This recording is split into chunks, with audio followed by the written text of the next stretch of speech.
Not just one but two beauty queens ang featured sa debut single ni Michelle Marquez D na first collaboration din ng GMA Music at Star Music. Sino kaya sila? Silipin sa aking chika. Being a queen never stops for Michelle D. Ang kanyang latest offering, hindi sa rampa o sa telebisyon. This time, sa music naman siya magre-reyna.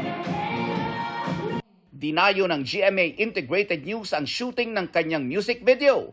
And as expected, very queenly ang dating ni Michelle habang nasa shooting on and off cam.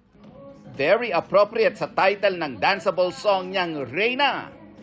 Another power collab between Star Music and GMA Records. Nakakataba po talaga ng puso because both networks trust me, trust what I represent, and trusted me with the song also. Of course, this is produced by Star Music and GMA Network. I'm not known as a singer, I'm known as a performer, but music is everywhere, music is forever, and I think it's one of the best ways to tell your story, just how music helps me go through whatever I go through in life too.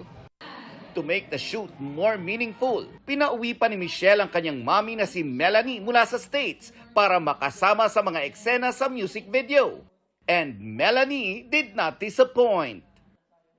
Kaya ako proud na proud sa kanya kasi alam na alam niya paano i-package yung sarili niya. And this is her first song.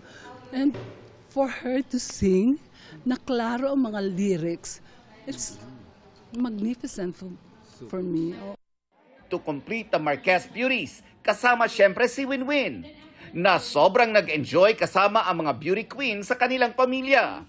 Ang tema ng kanta at kanilang pagsasama, for empowerment daw, sa lahat ng gustong mag-feeling Reyna. I'm enjoying every moment of it. I'm enjoying all the activities, bonding with the girls. So it's something that I know that I'll cherish talaga after this. Tonight na ang launch ng official music video ng Reyna.